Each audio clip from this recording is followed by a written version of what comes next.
আসসালামু আলাইকুম। আমি শারমিন ইসলাম নিয়ে এসেছি নতুন একটি ভিডিও। আমি আজকে করে দেখাবো এই যে উম তেলাপিয়া মাছ দিয়ে এয়ার ফ্রায়ারে তেলাপিয়ার মাছটা আমি বারবিকিউর মতো করি সেটা করে দেখাবো। এয়ার ফ্রায়ার মাছটা কিভাবে করি সেটাই আমি দেখাচ্ছি। প্রথমেই আমি তেলাপিয়া মাছগুলোকে লেবু দিয়ে মাখিয়ে নেই।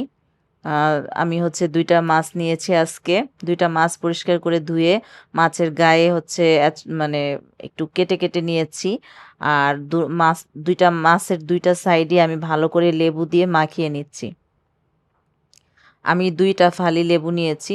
যতটা সম্ভব বেশি করে লেবুর রস দিয়ে মাছগুলোকে মাখিয়ে নিতে হবে। আমার হচ্ছে ২ টা মাছ লেবু দিয়ে মাখানো ছিল প্রায় ১০ মিনিটের মতন। এখন আমি তেঁতুলের একটা অল্প কিছু তেঁতুল পানি দিয়ে ভালো করে হচ্ছে গুলিয়ে নিয়েছি। তারপরে কিছুক্ষণ পরে কাত বের করে নিয়েছি। সেই তেঁতুলের কাতটাকে আমি ভালো করে মাছের গায়ে মেখে দিচ্ছি। তেঁতুলের কাতটা দিলে মাছের গায়ে মাছের মধ্যে একটা ভালো টেস্ট আসে। আর লেবু এবং তেঁতুলের কারণে মাছে কোনো ব্যাড স্মেলও থাকে না। খাওয়ার সময় খুবই ভালো লাগে। আ কেউ যদি চায় যে শুধু তেঁতুলের কাত দিয়ে মাখিয়ে নেবে সেটাও হবে। তবে লেবু দিলে লেবুর যে একটা স্মেল আছে সেটা মাছে পাওয়া যায়, ভালো লাগে। আমি মাছগুলোকে ভালো করে তেঁতুলের কাত দিয়ে মাখিয়ে নিচ্ছি। এই মাছগুলো মেখে আমি হচ্ছে ১০ মিনিটের মতন মেরিনেট করে রেখে দিব। মাছটা যখনই করবেন স্টেপ বাই স্টেপ করবেন। আর এই যে মসলা এগুলো আমি হচ্ছে ১০ মিনিট পরে মাছের গায়ে মাখাবো। আমি মসলাগুলো দেখিয়ে দিচ্ছি। এখানে আমি গুঁড়া মরিচ, ধনিয়া, লবণ আর রসুন বাটা নিয়েছি। আমি এই মাছে কোনো হলুদ ব্যবহার করব না। আমার ১০ মিনিট ওভার হয়ে গিয়েছে। এখন আমি সবগুলো মসলা দিয়ে দিয়েছি। মরিচের গুঁড়া এখানে প্রায় ৪ টেবিল চামচের মতো আছে। আ টেবিল চামচ দিয়ে ৩ থেকে ৪ টেবিল চামচ নিতেই হবে। আর ধনিয়ার গুঁড়া আছে প্রায় ২ টেবিল চামচ, লবণ আছে স্বাদ মতন, আর হচ্ছে রসুন বাটা আছে প্রায় ১ টেবিল চামচের মতন। আমি হচ্ছে এই মসলাগুলোকে ভালো করে আ মাছের গায়ে মাখিয়ে নিব। আর এই যে মসলাটা এখন দেখে মনে হচ্ছে অনেক বেশি মসলা হবে। কিন্তু এভাবে এয়ার ফ্রায়ারে যখন আমরা বারবিকিউর মতো করব, এই মাছটার মধ্যে যত বেশি স্পাইস থাকবে তত মাছটা খেতে বেশি ভালো লাগবে। মাছটাকে যত ভালো করে মাখা যায়, মাছের গায়ে ভিতরে যতটা সম্ভব মাখা যায় সুন্দর করে মেখে নিতে হবে। আমি হচ্ছে মসলাটা একদম সুন্দর করে মাছের গায়ে ভালো করে মেখে নিচ্ছি। এই মাছটা যত বেশি স্পাইস হবে মানে ঝাল হবে তত বেশি খেতে ভালো লাগবে। আমি মাছগুলো মেখে রেখে দিব প্রায় হাফ অ্যান আওয়ারের মতো। এই তো আমার হচ্ছে মাছটা মাখা হয়ে গিয়েছে। কেউ হাফ অ্যান আওয়ার রাখতে পারেন, কেউ তার চেয়ে বেশি রাখতে পারেন। তবে হাফ অ্যান আওয়ারের কম কেউ রাখবেন না। মানে হাফ অ্যান আওয়ারের বেশি সময়টা রাখলেই মাছটা যত বেশি মেরিনেট করে রাখা হয় তত বেশি মজা হয়। আ সবথেকে কমসে কম হাফ অ্যান আওয়ার মতো রাখতে হয়। আর আমি এখন এয়ার ফ্রায়ারে দিয়ে দিয়েছি। এয়ার ফ্রায়ারে আমি একটা কাগজ দিয়ে তার উপর মাছটা দিয়ে দিয়েছি। এখন আমি এয়ার ফ্রায়ারে মাছটা হচ্ছে দিব। কিন্তু তার আগে আমি এই যে মাছে একটু তেল স্প্রে করে দিব। আমি হচ্ছে এই যে স্প্রে মেশিন তাতে সরিষার তেল নিয়ে নিয়েছিলাম। এখন মাছের গায়ে আমি তেলটা স্প্রে করে এয়ার ফ্রায়ারে মাছটাকে দিয়ে দিব।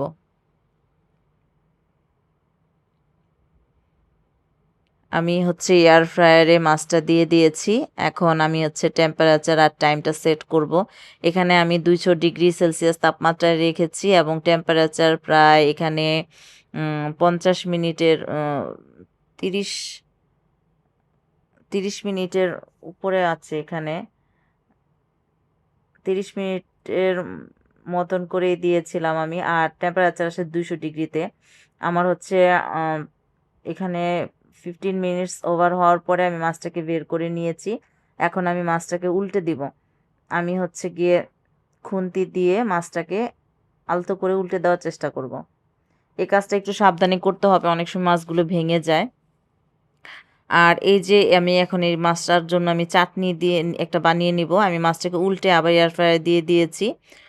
আর এখানে আমি এই যে থেতনিটা এটা দিয়ে আমি বাটিটার মধ্যে চাটনিটা বানাবো।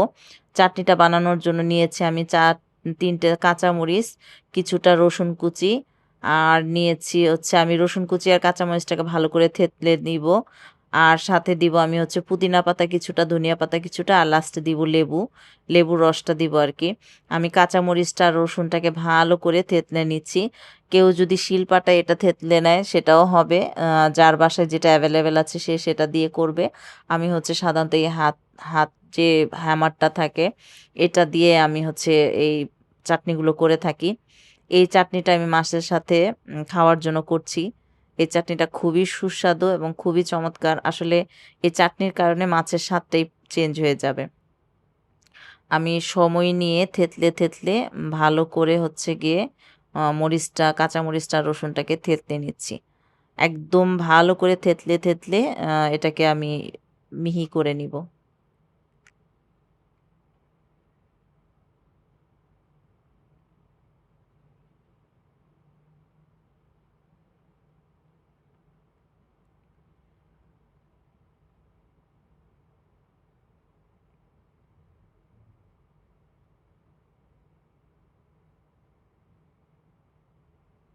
আমি হচ্ছে সময় নিয়ে এই যে মিক্সচারটা তৈরি করে নিচ্ছি। মরিচটা, কাঁচা মরিচটা মানে থেতলাতে একটু টাইম লাগে।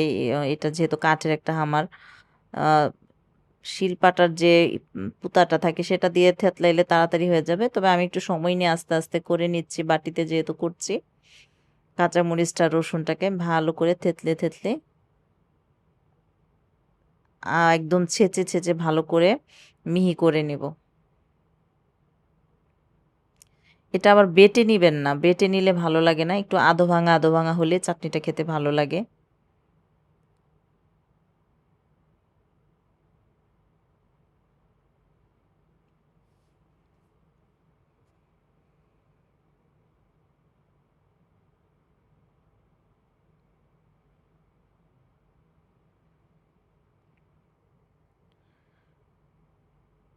আমি ধৈর্য সহকারে অনেকটা সময় নিয়ে এই যে কাঁচামরিচটা, রসুনটাকে থেতলে নিচ্ছি।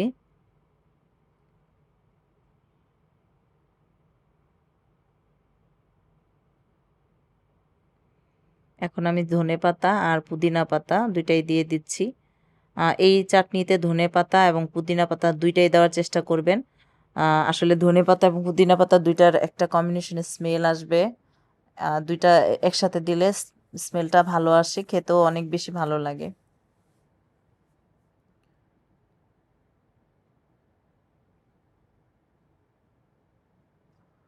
আমার হচ্ছে ভালো করে থেতলে নেওয়া হয়ে গিয়েছে। এখন আমি একদম আমার আধো ভাঙা হয়ে গিয়েছে। আমি এখন এই চাটনিতে দিয়ে দিব একটু পিঙ্ক সল্ট। এটা যাদের হাই প্রেশারের সমস্যা আছে তারা সাদা লবণটা দিবেন না, পিঙ্ক সল্টটা দিবেন। পিঙ্ক সল্ট খেলে প্রেশারের কোনো প্রবলেম হয় না হাই প্রেশারের রুগীদের। আর আমি একটা লেবুর ফালি নিয়েছি, সম্পূর্ণ লেবুর রসটা আমি এখানে দিয়ে দিব।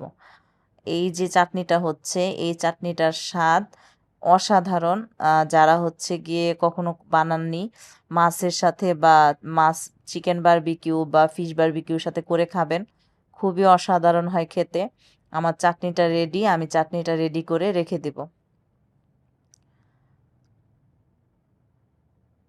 আমার হচ্ছে মাছটা, এই যে আমি উল্টে দিচ্ছিলাম যে মাছটা, আমি হচ্ছে সেই আগের ভিডিওতে ভালো করে দেখাতে পারিনি, তাই আমি আবার দেখিয়ে দিচ্ছি। আমি মাছটাকে ভালো করে উল্টে হচ্ছে গিয়ে আবার বেক করতে দিব আরকি। এয়ার ফ্রায়ারে আবার ১৫ মিনিটের জন্য দিয়ে দিব। এই যে আমি উল্টে নিয়েছিলাম। উল্টানোর সময় স্কিন একটুখানি উঠে গিয়েছিল কিন্তু মাছটা আস্তই ছিল। এই মাছটা যখন উল্টাবেন তখন একটু সাবধানে উল্টাতে হবে। অনেক সময় মাছটা ভেঙে যায়। একটু সাবধানে করে আলতো হাতে করলে জিনিসটা সুন্দর থাকবে। দেখতে আরকি ভালো লাগবে মাছটা আস্ত থাকলে। আমি হচ্ছে গিয়ে মাছটাকে দিয়ে আরও ১৫ মিনিট বেক করে নিব।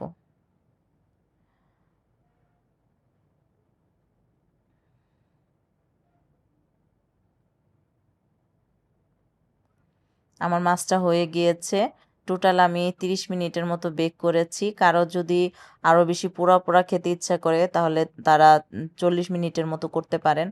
আমার হচ্ছে এয়ার ফ্রায়ারে এই যে মাছটা হয়ে গিয়েছে। এই মাছটা গরম, গরম খেতে আসলেই খুবই চমৎকার হয়। আর যারা ডায়েট করেন কিংবা তেল চর্বি কম খেতে চান তারা এভাবে খেতে পারেন। অল্প তেলে খুবই অসাধারণ হয় খেতে মাছটি। আর আমি হচ্ছে উপরে চাটনিটা মেখে নিয়েছি। এই চাটনিটার কারণে মাছের স্বাদটাই বদলে যাবে। সবাই তৈরি করে খাবেন। আল্লাহ হাফেজ।